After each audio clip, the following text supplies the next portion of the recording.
Yeah, sure. Right.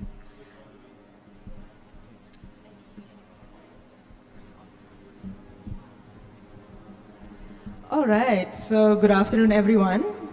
So thank you for joining us today in this afternoon in this first public program for our newest exhibition season that just opened last Thursday, Patricia Piccinini Care. I'm Ninjani, Curator of Education and Public Programs, and I'm going to be the MC for the day. And in the next 1 hour, we'll hear from the artist herself, Patricia Piccinini, and also the curator, Tobias Berger, who's put up this amazing show that I hope you've had a chance to see.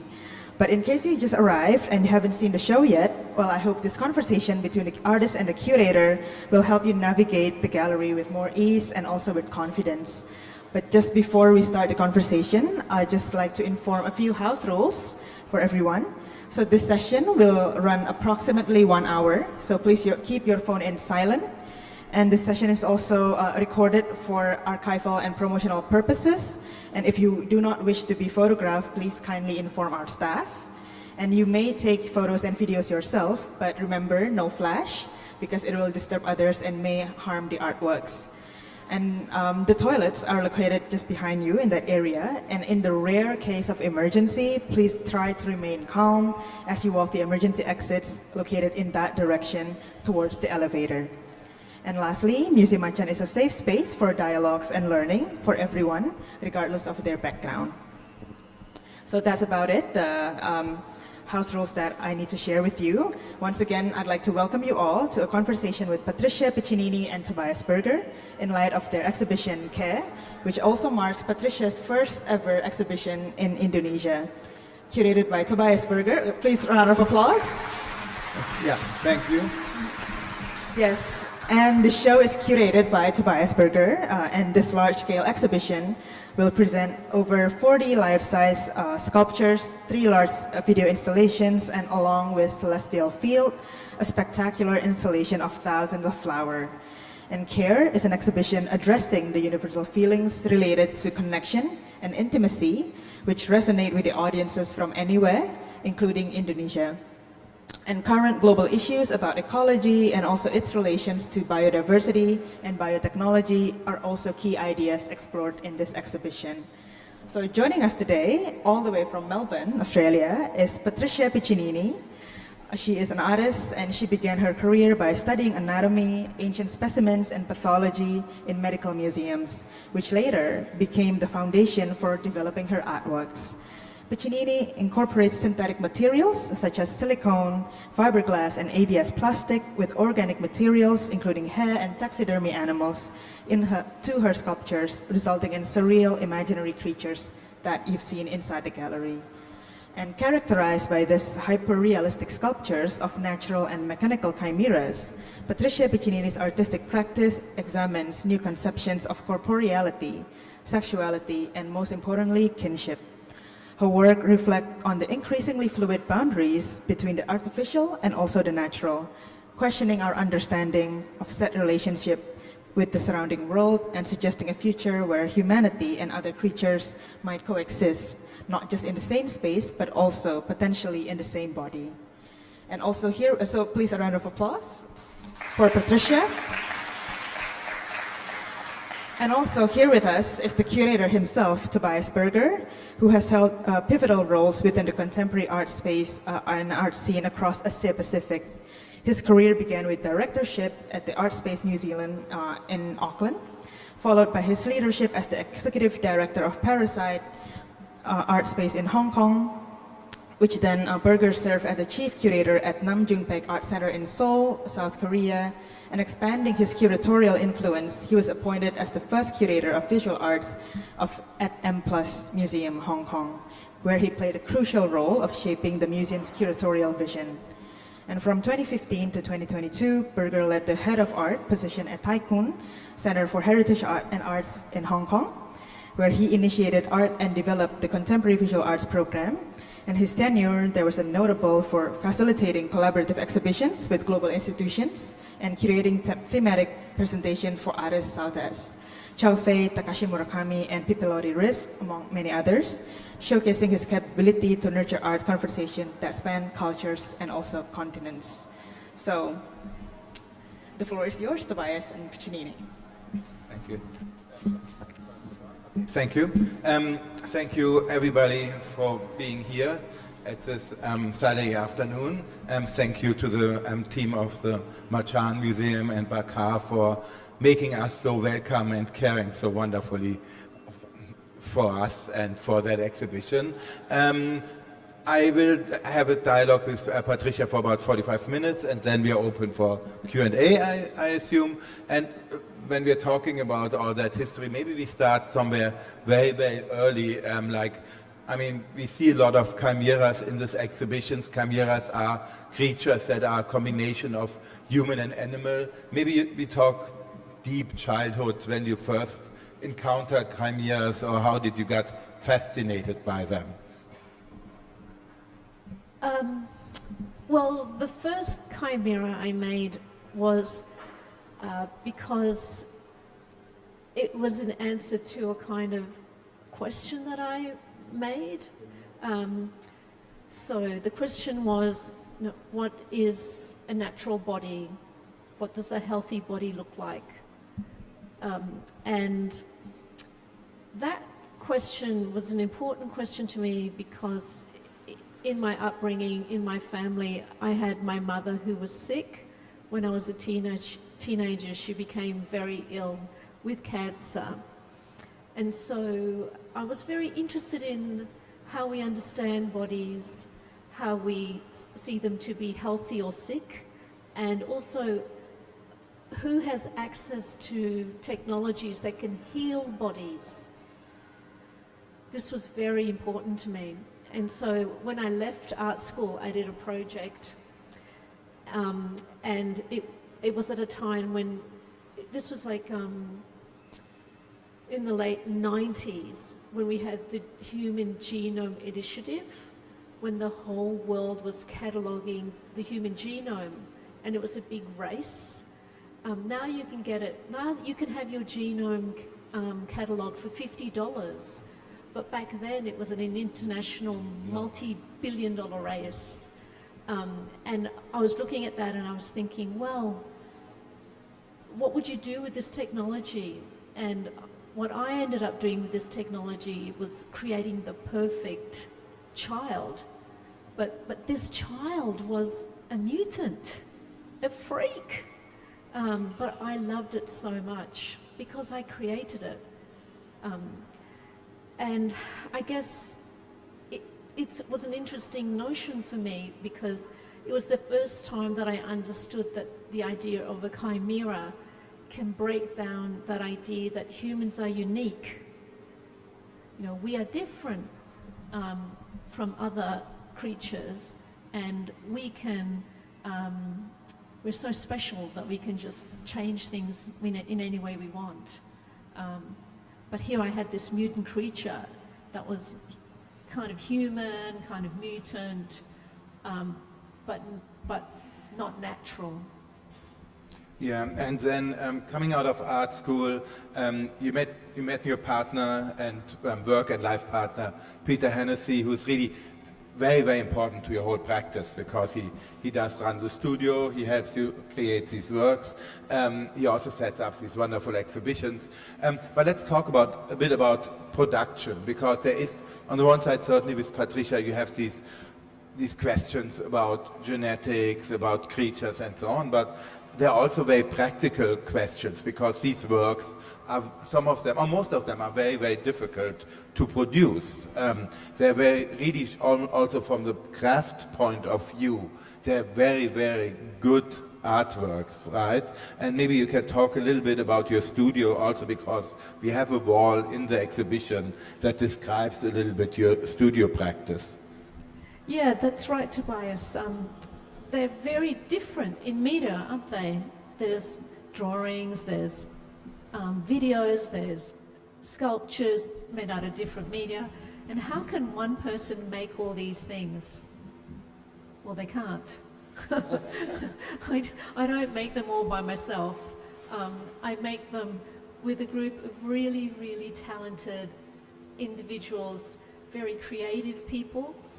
The most important one being Peter Hennessy, that's him there. The guy there.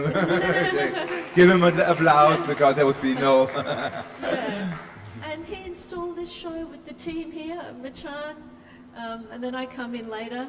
And I guess the process is, in answer to your question, my role is to just kind of be in the world and listen to people. I'm a good listener, and I'm a really curious person, and I'm interested in what's happening in the world. But my real focus often is injustice. Like a lot of people, I really don't like injustice or inequality. But anyway, I read a lot, and then I make these drawings, not like the ones in the exhibition that are very resolved, but I make lots and lots of drawings, and then eventually I say to Peter, "Hey Peter, I want to make this." And he goes, "Well, what's the best way to put this idea across?" And we'll actually have a chat about it. We'll have a chat. Well, should it remain a drawing because actually it's not makeable, you know? Or can it be a small short film like the one there? And do we have the resources to do that? Or should we make a sculpture? And we're very good at making these sculptures because we've spent 20 years refining the technique. Like, we're really great at making silicon works. We've got we're a group of 6 people in the studio, and everybody has a really, really clear and deep understanding of their role in the work, and they do it beautifully. So, and then we decide what to make, and then together we make it. And I'm there all the time, but I certainly don't make them all. Like, for example, every hair is punched in one at a time, and I don't do that. That, you know, a head of hair takes about a month to punch in, a month. So that's a long time. So, and you have to be very good at that. If I wanted to punch in that head of hair, it would take me 4 months. So Liz Rule does the hair punching, and she does a very beautiful job. And I've worked with her for 20 years now. So it's a collaborative process. And I think it is important to understand, Patricia only produces 1 or 2 new sculptures every year, or 1 or 2, and then maybe a film, but that's almost already too much. And each of the sculptures then, because they are in molds, is produced 2 to 3 times maximum. So this is not a mass production process like you see with many other artists. It's really, you go to the studio, it's a small team, it's very, very hands-on, and so each of these sculptures is very special, and having so many at one place is also quite exceptional. But how does that? How did your relationship, your perception of these sculptures? When I met you in 1999, you were mostly working in photography because that was easier to manipulate at that time. Photoshop just started and so on. But then you went to do these sculptures and the films. But how did your relationship to these works changed over the last 25 years? Well, you know, I don't think my relationship has changed. I still love them. Like, I wouldn't make them if I didn't love them. I create them because I think they're beautiful. And I'm often really upset when other people don't like them. So my relationship has not changed. But I think the world has changed. Like, I think when you first met me and we did that video about the mouse with the human ear growing on its back, that was like, wow, that's intense, that's creepy and crazy. And now that's just very, very commonplace. It's just part of a whole suite of medical technologies that we're looking at, and very soon in this biotech boom that we are on the eve of it. That's like the big thing that's going to refocus our lives. We're on the eve of it, There are other things like CRISPR, genetic engineering associated with it, stem cell augmentation, all kinds of things. There's too much to talk about.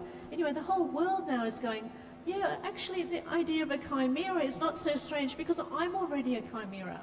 I mean, I have parts in my body that are not natural. And I'm not an old person. Yeah. Like people have, you know, replacement knees. Madonna has a replacement knee and a replacement hip. Like it's not so weird. You know, it's like we are chimeras. Maybe we don't have organic material inside of us, but we have technological implants. No, we also have organic. I mean, my mother has a heart operation and she gets part of a pig put into the heart, right? So we do have organic material in us. And I think that's what also for me, why I am so fascinated with Patricia's work. A lot of times, especially if you're a curator, you look for the newest things and then you look back for artists, what did they do 20 years ago, 30 years ago and so on. And most things get quite old, right? And most art, especially movies and so on, you look at them even 10 years later and you're like, what were we thinking that, right? But with Patricia's work, you see works that are 10, 20 years ago and that already ask the questions that are relevant now, right? Patricia was always somebody, because she was forward thinking and she was taking chances, and nobody of us in that time knew what would be possible. And it became possible much quicker than I think anybody anticipated. But also the questions about gene manipulation, about CRISPR, about prenatal birth manipulation and so on became much more urgent than we also anticipated. And therefore, for me, Patricia is such a forward-looking artist because she really has asked these questions over and over again over the last 20 years and is still asking them, right? I mean, it's not that you're gonna stop. But you are attached, you're very attached to some of these works. Are there certain works you're more attached to than other works? Is there a favorite one, or is there one you think is more successful than the other ones? I know it's a bit like children, you cannot admit it, but... Yeah, that is right. They are a bit like my progeny, you know, like my children. So it is hard. Like usually it's the latest one, you know, the one that's just coming to life, that is the one that really holds my... But, you know, they're all my old friends. These are my old friends. And I think that they are all stories as well, and they're stories that make up my identity as well, things that I was interested in. But it's not just peculiar to me. Like this morning we went to a museum and we were looking at amazing puppets, and we saw chimeras. Yes. Like it's not I create chimeras because technology. We are creating chimeras in the medical world through technology, and I'm interested in what that means. You know, how does it change the way that we understand ourselves to be human, if we're not completely human? But we've always had chimeras, and they help us understand difficult questions about the world in a kind of complex and slightly irrational way. Like, oh, why does that guy have an elephant's head? Oh, well, because his dad, he had to have one because he lost his head. Like, does that really happen? No, but you know, in this story it does, and that's how we can talk about how the relationships between people change. Yeah. You know, like it's a way of trying to relate to new ideas in a way that's open-ended and even open-hearted. And there is, I mean, also for your information, a lot of her colleagues and even children are in the works, right? I mean, the person we see here with the blue shirt is one of your staff that's with you since 20 years. The child that is in the dolphin is actually Roxy, which is your daughter when she was 12 years old. And sometimes it's just parts, and you see that at the photos, right? Like some of your son's fingers are part of certain works and so on. So it's also deeply personal, these works. Apart from being so deeply personal, we see a lot of Greek mythology, and we see a lot of actually art history. And please, if you are art history students, or if you are history students and so on, again, the first work in the exhibition is actually called No Fear of Depth. And with Patricia Piccinini's work, there is a certain depth. It goes much further, right? It is not only about creatures or strange creatures, as she just said. It's also personal, it's also a lot about sustainability, but also that is why we actually put them on these pedestals a lot of time. A lot of them have deep connections to art history, right? There's a work called Atlas in it, there's a work called The Things in it, there's this wonderful supporter, the transgender work, which is really basically looks like an atlas. So we see a lot of influence from art history. Can you talk a little bit about the relation of this very of this art historical material and what you're doing with that? Well, yes, there are lots of references because I'm an art historian. That's what I studied at university, and then I went to art school, and so I'm always looking at other artists' work. That's true. And so for me, the levels in the work are, there's the aesthetic of the work, you know, like what you see, the kind of spectacle, like, oh, gee, you can see every pore, every wrinkle, every hair. So that's the first level. And then there's the kind of sort of ethical level, you know, like, oh, this is about this endangered species like kindred. Oh, this is about orangutans that are losing their habitat and they're dying out on our watch. And then there's this third layer, which not everyone gets to, and that is often the most personal one for me, because it often relates to people I know, for example, Dennis, or my own son, or my own daughter, but still this personal level is an emotional level. And I think that if people get to that level and they perhaps feel something, maybe empathy, maybe a warming to something that they might have found slightly averse, then I'm really happy because they got it all, you know, yeah. But this is also, we are also in a very different environment here, right? In this show, or most of your shows have taken place in Western context. You're from Australia, even Hong Kong is a rather Western educated society. Singapore, now we're in Jakarta with a completely different history, right? And I think it was fascinating how a lot of people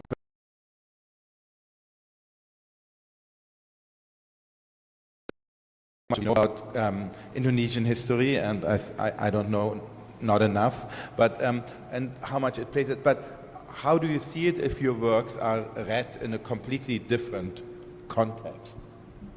Well, I'm going to say something that I've been thinking, and that is, I do feel that people in Indonesia, I do feel that they're going to be okay with the emotionality of the work in a way that perhaps other countries aren't. I feel like there's a lot of emotion in the work. Like really there is.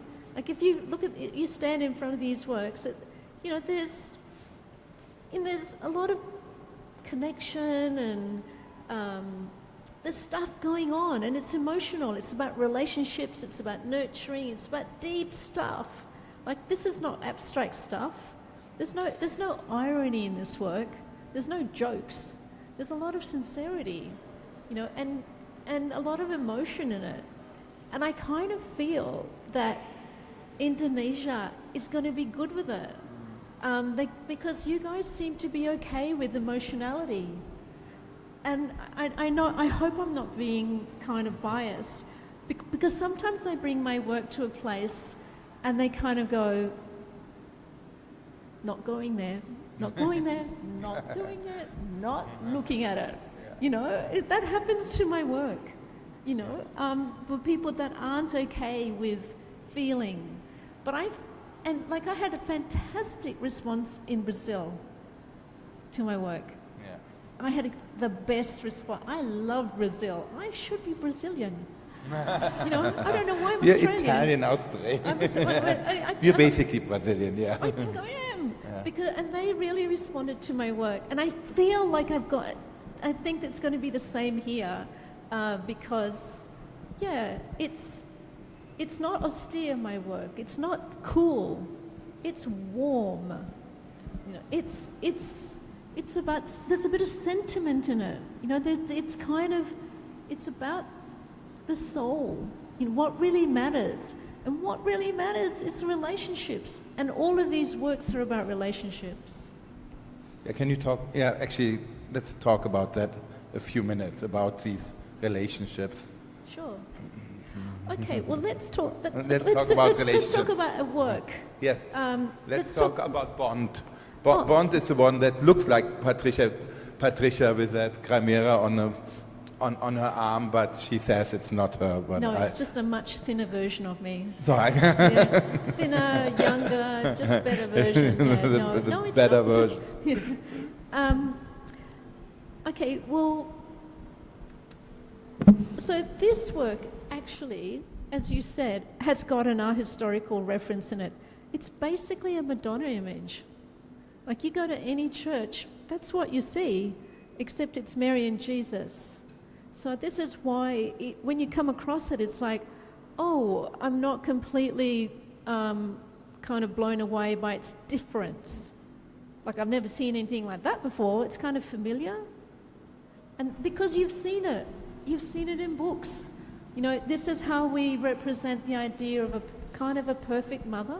You know, and Mary was a perfect mother, and her child was a kind of, he was a human. Like, he was something else. And so that's the first thing. You've seen it before. And it's got a kind of status from that, a credibility that we get from that kind of image.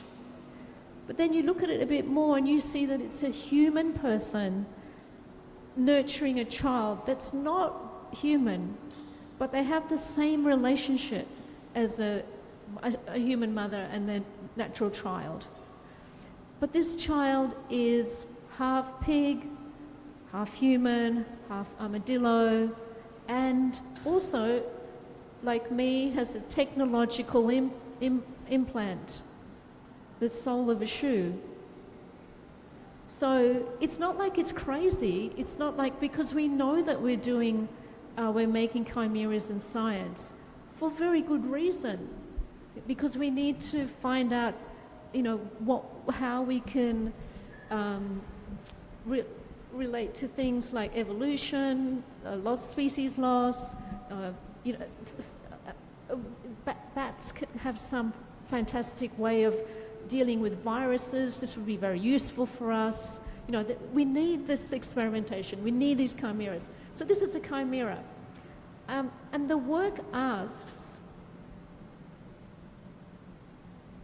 what kind of relationship can we have with the nature that we create?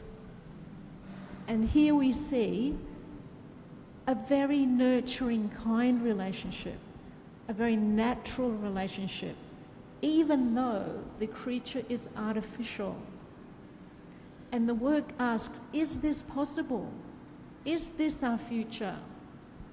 Or are we just going to create these animals and use them for donor parts, just take what we want, discard them without regard, use them in the same way that we treat the rest of nature? Is that how it's going to be?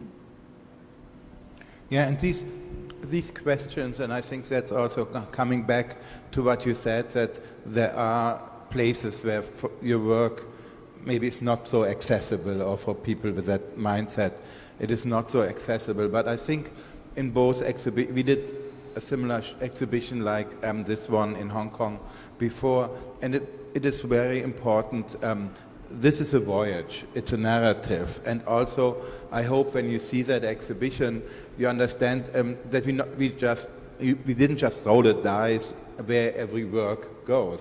It is really you start in, and you might, you see first the bond, and then you see that the observer, which is up on these chairs, which is rather fragile, but the whole exhibition, the whole way through, is really that is very curated like a narrative. It will change you, and I think I have seen very few people that started going into the exhibition saying, "Oh my God, this is I totally don't get it," and actually still coming out at the other side with the same mindset, because I think it is very clear how much it is about love, it is about care, it's about empathy, but also that about not only between humans, that's probably the main topic, but also the relation between, not only between humans and creatures, but also that relationship deep down to nature, right? To the ideas of nature and changing nature, and how much we currently do against nature, and that is why it was important to have the No Fear of Death, which is with the work with the dolphin, as well as traveling together. Gosh, it's too late for the travel together as a film at the beginning of it, because it's this idea of sustainability and the relation to nature is deep part of your work. Maybe talk. Can you talk a few words about this? Yeah. Well, at the beginning, when you first met, I was really interested in how do we understand what is natural and artificial. That's why that ear on the mouse was like amazing, because it was artificial but made of natural material. Yes. That's why I was focused on it. But this, over the last 25 years, this rather academic question has morphed into something with a lot more urgency because of the environment crisis. Like this definition of how we understand nature and artifice or culture is becoming much more increasingly important, because if we keep to this definition of having people and culture over here and nature over there, it means that when we affect nature, us people over here aren't going to be affected. We think, it doesn't matter if all the Amazon burns down, because we're over here with our air conditioning and we're going to be fine. Well, actually that's not true, and we know that's not true, because it's going to affect all the warming waters, and those waters are going to affect all the sea life, and then we won't have any. It'll affect that the waters will become putrid, and they won't be able to move around, and that will infect the people living near the land, the sea, including Jakarta, and especially Sydney and Melbourne. So this is not true, but it seems like if we keep that definition of that distinction, then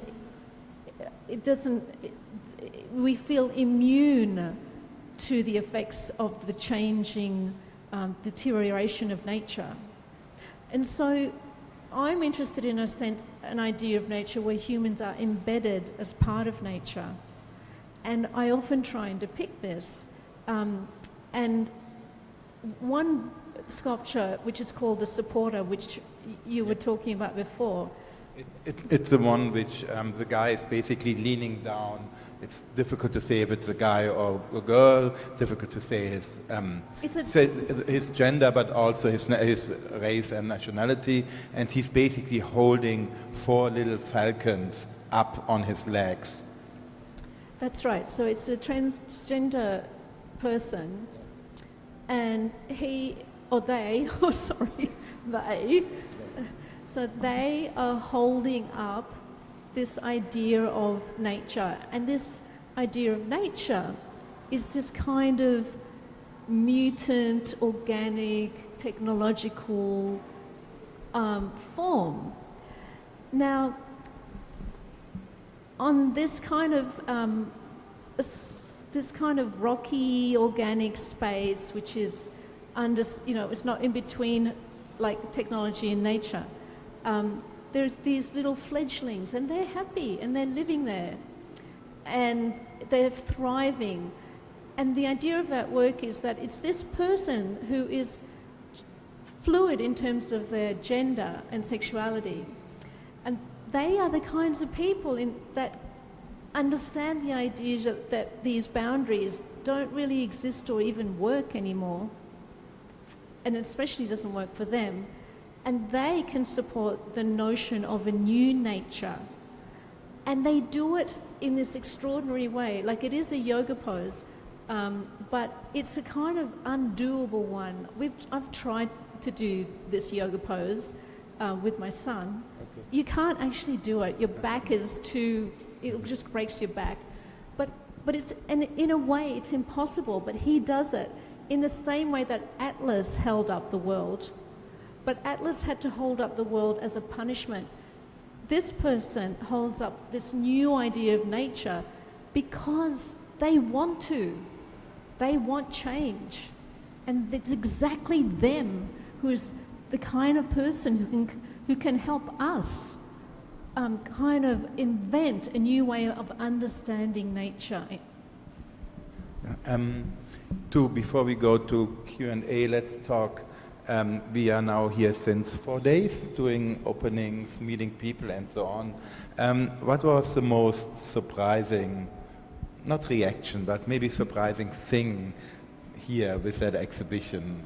Were there any encounters you enjoyed, or any stories you like to? I think other than this amazing morning in the puppet museum we had this morning. We had that was a great morning, yeah. But actually, what I really want to talk about in response to that question is that I'm really, really, really happy with the house. Oh, yeah. The house, meaning the kind of Jakarta-looking room, not Jakarta, Indonesian-looking room, sorry, at the almost end of the exhibition, where you have both the couple and the baby.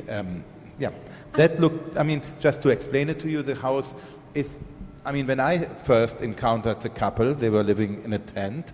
Then I once saw them in a caravan.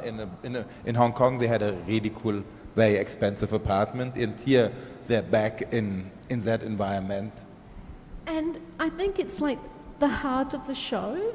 Like, do you think it's the heart of the show? I think it's a really beautiful space. And not only is it like the heart because it involves this very beautiful sculpture of intimacy, but it's because it's been made by the people that work here at the museum. So we said, hey, what kind of room can we make? Can we make an Indonesian room? And the museum said yes. And everyone in the museum brought something from their house or their grandparents' house, and it was all collected there. And then the installation crew, who's really great, they actually built these furnitures, which was really special, and they put it all together, and it was just like the perfect place because it's made with love. Yes, and it is not something, I think that's very important, this is not how Patricia imagines a room in Indonesia to look like. No. That was really, she left it open to people in the museum to make their own. And I think that's also how Patricia and me as a curator, we cannot tell you what to think about that exhibition, right? I think every one of you will go through the exhibition and have a very personal experience with it and have very, very personal questions. Maybe in the beginning you not like it and later you like it. Maybe in the beginning you like it and then you feel creepy about it. That's all, it's all okay, right? And that's, for me as a curator, that's what art also should be a little bit about. Art should be challenging, has to ask questions, has to be contemporary, and that is why I hope that exhibition works very well here in MACAN, and I think the first few days were super nice and promising, not only because we got welcomed so wonderfully, but also I think because of the artwork that works very well in this place. Should we do Q&A? Do you want to lead that? Teman-teman, ada yang mau bertanya? Okay, question from Ibam from the back. Okay, I'll come to you.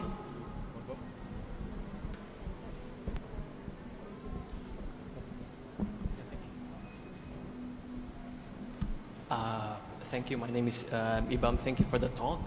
I want to follow up on the conversations regarding your art, Patricia's art making practice, but as well as the supporter. So I have like two questions. The first one would be, after seeing the chimeras, the sculptures, one of the intriguing aspect is their gaze, their stare. I found it that there's innocence, that there is also vulnerability. So I'm curious, like, how do you, in your art making process with the team, like, what's your view, or how do you concentrate, especially on their eyes, on their stare, especially after seeing the kindred, which stares, directly to us. So that's my first question regarding the stare and the gaze. And the second one would be a follow-up on the supporter in terms of the fluidity, the gender fluidity, and but also like other sculptures deal with this like gender bending and gender switching even. So there's like maternality but also paternality. And my question would be like, what's your view on the queer ecology? Especially now we know that it defines like this non-binary ecology system that we often inherit. So I'm kind of curious, like, does that impact your art making as well? So that's like my two questions. Thank you. Okay, they're really great questions, but I would expect nothing less from you. So when I think about queer stories, is that they're just normal to me. Like, they're just part of my life, and they just, there's nothing sort of strange about it.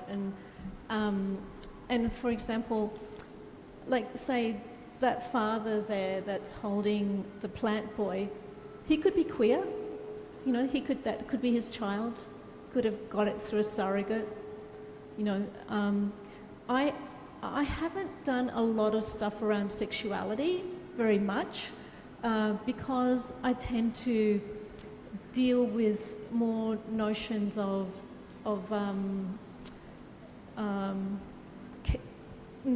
nurturing care. I try to valorize nurturing care, and they're not often that linked to sexual orientation. But I want to.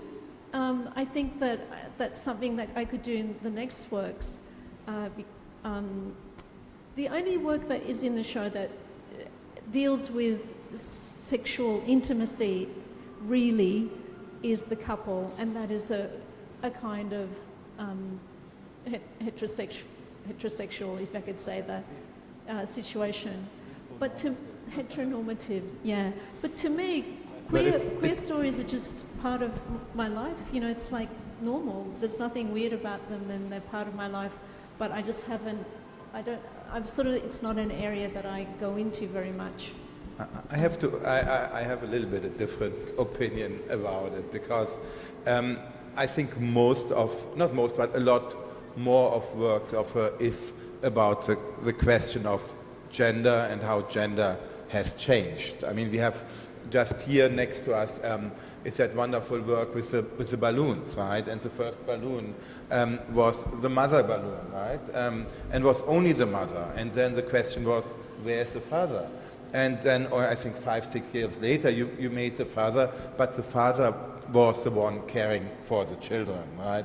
Eagle Egg Man, you have 3 old, I think they're white, grumpy men are always white somehow, grumpy men that are taking care of eggs, right? So, and so a lot of these works, I think, do question the idea of gender and how gender has changed. And I think 20, 30 years ago, almost at the beginning, I mean, which was really almost at the beginning of a queer movement, or in that time it was called gay movement, we looked at these works differently, right? It was like, oh, how can there be a man taking care of babies? It's only that because of artists and creatives and also the queer community that has worked so tirelessly in the last 20, 30 years, that you now say, oh, that's normal. But 20, 30 years ago, and in a lot of societies, that's still not normal, right? I mean, that's also the question, where do we show these works? And we are coming here, I mean, I think if we would bring these ideas, or we are bringing these ideas into another environment, and let's see how that works. I think, I mean, the question about, you know, which nipple in which breast can we show, right? What parts can you show in nudity in different places? It's different in Hong Kong, it's different in Germany, and so on. So I think there is much more, sorry to say something different than you, or to disagree with you. I think these works are, a lot of it ask a lot of questions about gender, about nudity, about sexuality, and these are important questions, and I think this is why these safe spaces are so important, because there are not many places we can ask, or we can push what kind of nipple, sorry, to go back to the nipple, right? Can we show a female nipple, or can we show a male nipple, or what is that? And therefore, that's why I highly appreciate safe spaces like museums. The stair. Oh yeah, and so to your first question about the stair, that's a really important one. So often you might notice that the characters in these relationships don't really look at the audience. They're like, Dennis is looking out with the plant child, and the mother in that one, she's looking down. The one with the thylacines, one is sleeping and one is vigilant, looking about.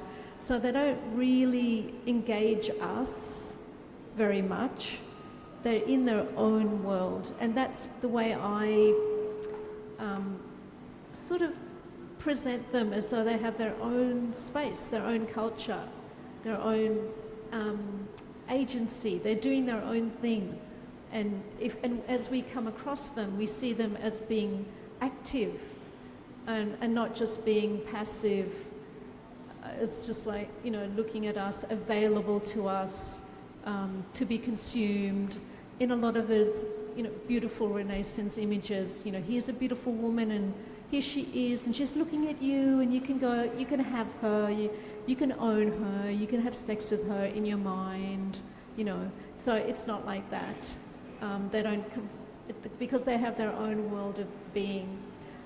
But with kindred, and maybe the baby in the basket, they do look at us, and they kind of engage with us. And I think I don't do it very often, because I think that I don't, in some ways, what that outward stare implies is a kind of it really wants a connection with the viewer, like they want to connect with you. Whereas in the other sculptures, they don't particularly need to connect with you. Like it's not anthropocentric, we are not the subject, they are the subject. But when Kindred looks at us, what she's really saying is, look at me, I have these 2 kids that I'm looking after, I'm naked, you know, I have to look after them, and my home is burning down. What are you going to do about it?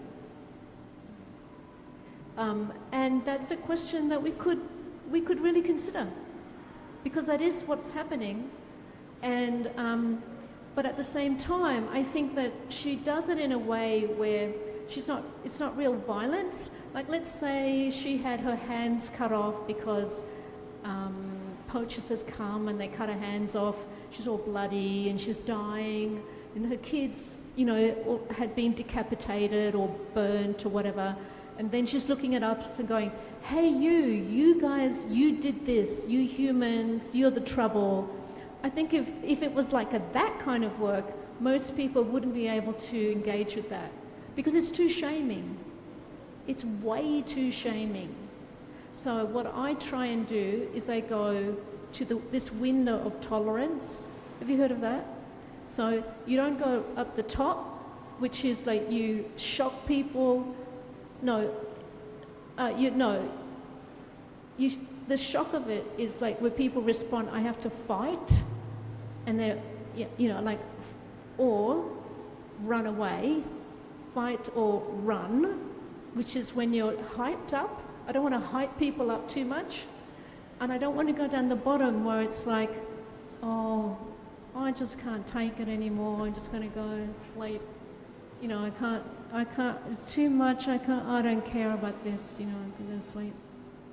So I don't want to go that down there. I want to go in the middle where you have this character which is, she's beautiful, she's got a strong back, she is vulnerable, she is strong, she's nurturing, she's the kind of person the kind of creature I want to be. I want to be her. That's who I want to be. Okay, so I think we still have time for 2 more questions. Okay, so first this one, and then later on we'll go to that area. So first of all, I just want to say thank you so much for your wonderful explanations. My question revolves around diversity. So I noticed that a lot of your artworks, you know, have very diverse shapes and forms and like sizes. But I think in terms of like skin color, they're all pretty much are like the same kind of tone. I'm just wondering if there's any particular reason for that. And do you think it might affect how people with like majority like dark skinned populations might feel a little bit alienated or like feel a bit distanced from it? And my last question, would you ever consider returning to New York? Thank you. Would you ever consider returning to New York? Because I know you were in Brooklyn Museum before, right? Yes, that's it. Thank you. You know, I do often get this question. It's a skin color question. I always get it. And I think what I can say about that is that actually Dennis is Indian. He's dark skinned, and the supporter is a beautiful, maybe Filipino person. So they have a beautiful skin. So I do actually make real efforts to represent the diversity of humanity. The girl in there has got white skin because she's my daughter. So she looks, you know, and the boy up there is my son. So it would be really weird if I gave him a dark skin. So so I kind of represent the people. Often the people in my studio end up in the work because Dennis, you know. So I do really like. I've got, and even now in the studio, we've got other works with different human skins, colours. But I really don't particularly want to make mutants with dark skins. And the reason is because dark skin in history has been seen pejoratively. And I don't want to do that. You know, I don't want to say this dark monster, you know, this dark evil monster. The devil is always black. You know, I don't want to be part of that story. And so I make these monsters, and these chimeras are all monsters. I make them white, like me, because they're kind of my creation. You know, they come from me. And really, I love them, but a lot of people don't. A lot of people look at them and go, that's disgusting. That's awful. That's why my work is really, really censored. Like, it's amazing I'm here. MACAN is a special place that they take my work. It's amazing, you know, but a lot of people think my work is ugly, scandalous, disgusting. And so, yeah, I guess I kind of, if I am going to make work that people don't like, I want it to have my skin. But I love it. Yeah. Oke, tadi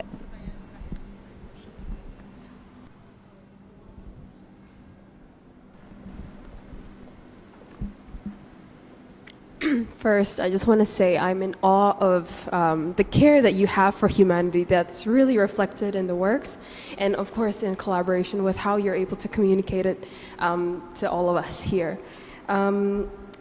So thank you for bringing that and conveying such awareness. And I guess my question is, you mentioned that your chimeras is a reflection of what makes humans unique.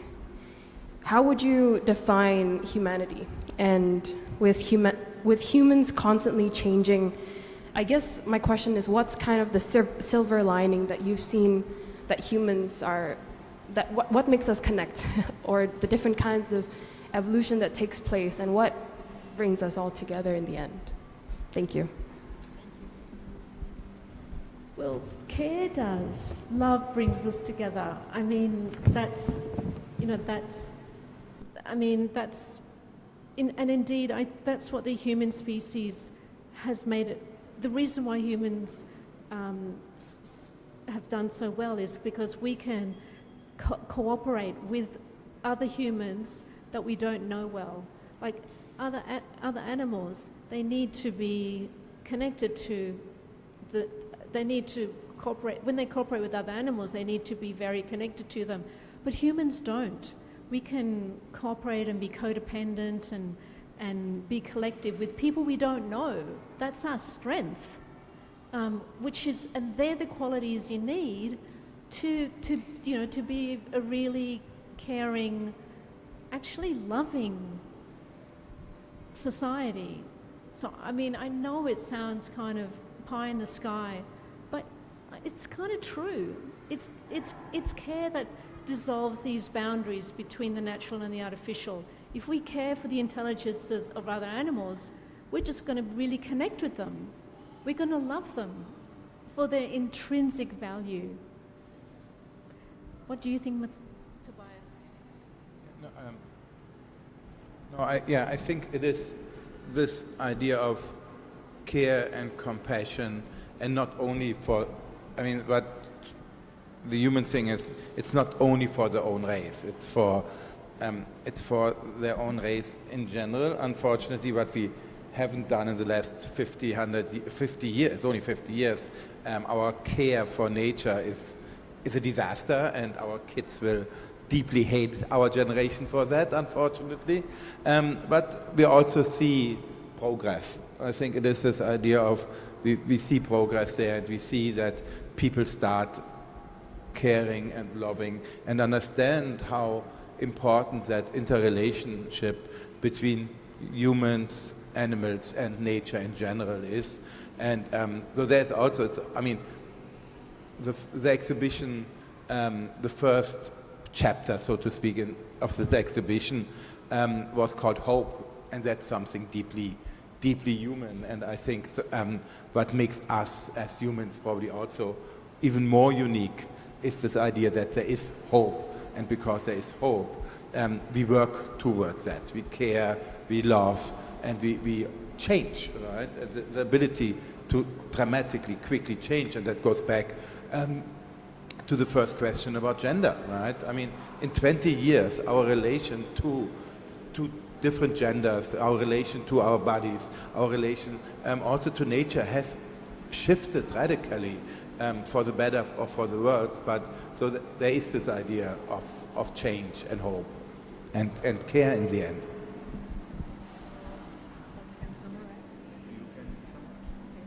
All right, so that was the conversation with Tobias and Patricia. If you can give like a round of applause. Thank you so much, Patricia and Tobias. So I'm just going to summarize the talk that we just had over the past 1 hour in Bahasa Indonesia. Jadi teman-teman, tadi kita sudah menyaksikan dan mendengar langsung dari sang perupa dan juga kuratornya tentang gagasan besar di balik pameran CARE ini serta karya-karya Patricia Piccinini. Nah, ini kita sudah mendengar bagaimana selama 28 tahun praktik artistik Patricia itu berangkat yang pertamanya mulai dari drawing hingga akhirnya menjadi patung yang berbentuk hiperrealistis. Dan ini melalui proses yang sangat panjang. Tadi kita mendengar bahwa sebenarnya sebagai praktik itu dalam 1 tahun Patricia hanya bisa membuat sekitar 2 hingga 3 patung, di mana satu patung itu memang memakan waktu yang sangat panjang. Contohnya karena misalnya bulu-bulu dan rambut-rambutnya itu dipasang satu persatu helai demi helai, itu bisa memakan waktu kurang lebih 1 bulan begitu. Nah, dan kita bisa melihat juga dari patung-patung ini bagaimana karya-karya ini tuh sangat terpengaruh dengan gagasan mengenai kemajuan bioteknologi gitu, bagaimana kemajuan ilmu pengetahuan, sains terkait dengan pengembangan DNA, rekayasa genetika itu sangat berpengaruh di karya-karyanya.